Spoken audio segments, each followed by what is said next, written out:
Good morning. Wow, this is another day. Hey, I love this shirt so much. It makes me feel like I'm a king. When I wear this shirt, I feel good. I feel good. How are you doing, guys? Are you okay? Whenever you are? Me, I'm good. Unless you tell me if you have something you want to tell me. Today I'm the boss. You see the way I'm correcting this that I'm sleeping here on my couch. I want to talk about one, two, three things. Then I sleep. I had a very busy day. Now, I want to talk about what is happening right now in America. Biden uh, initiated another policy to stop or sabotage the sales of NVDA chips to some parts of Asia with intentions of slowing down the AI, robotics, and automation companies. America is a globalist country. It's one that is leading in tech companies, establishment, and in engineering and pioneering. The chips for graphic processing units commonly used in computer games, heavy machineries, particularly in video processing, are commonly processed by the NVDA company in America. And that company is declining the sales to some of the most leading tech companies in the Eastern Asia, particularly China and Taiwan and Vietnam and Malaysia and some other countries there in Korea. Right now, the reason why the America is limiting the sales of the chips, it's a weaponization of the tech companies with intentions of controlling the two-third majority of the global market, chip market.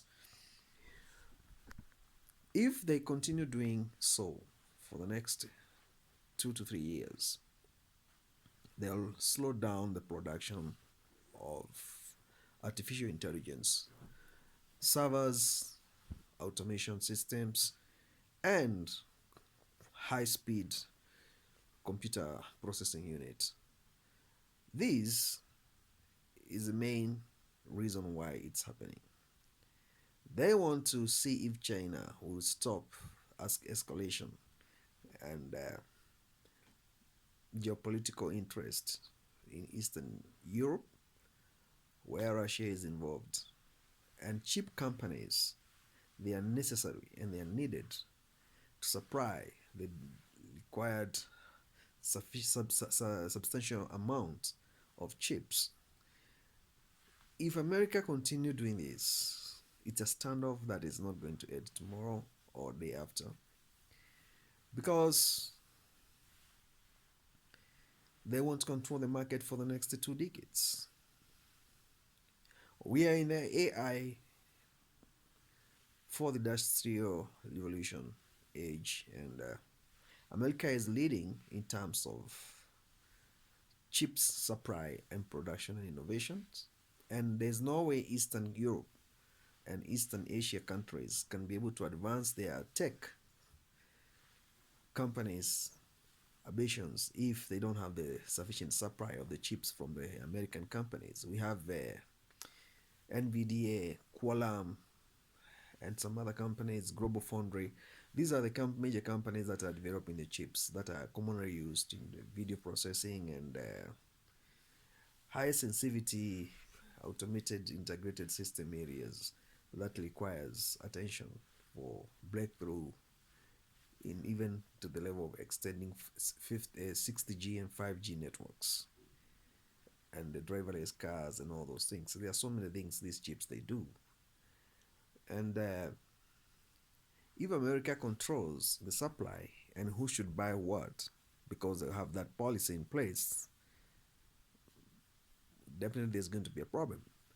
Saudi Arabia and United Arab Emirates, they have joined the race for the artificial intelligence, and they have ordered more than 3,000 chips worth about approximately maybe 5 billion US dollars. These chips, the order is infinite. And the companies that are dealing with the chips, even if you go to the New York Stock Exchange market, you will see they are listed amongst the best to invest in.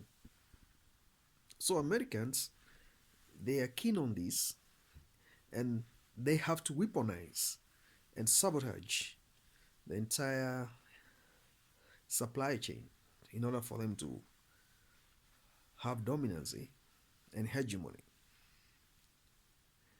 We are not going to be held or to be accosted to this because of your capitalistic interest. We also participate in the development of your economies, even if you are developed.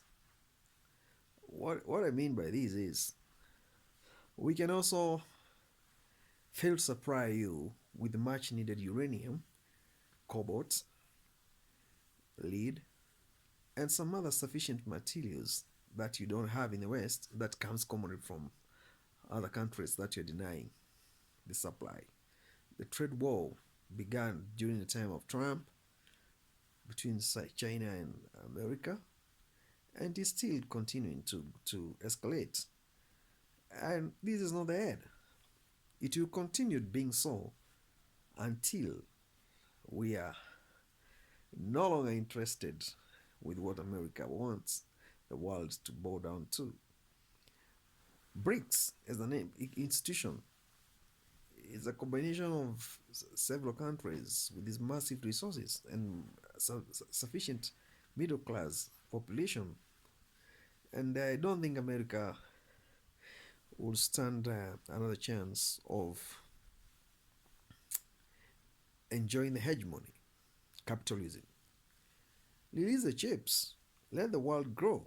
Advancement is the replica of America hegemony, and other parts of the world can grow because they need also to improve like you did, and you are where you are today. So we don't see it being a big deal. It will definitely must happen, and production on NVDA chips, break it even and allow the world to have the chips, and don't weaponize, because if you do so, what will you do as a great world superpower if Taiwan, that is generating the chips for other aviation and other telecommunication and aviation, satellite and space technologies, what will you do if it is sabotaged by China? Because the reason why China want to invade Taiwan is to want to bring the whole tech companies advancement to a halt, because the chips, 80% of them, they are generated in Taiwan, apart from those sensitive chips for some other parts of the tech development that are coming from America straight. What will happen?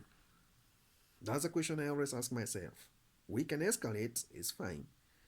We can get away with our sabotages, but eventually, what are we going to do when those chips becomes a problem in production? That's where I'm stuck. I want the answers.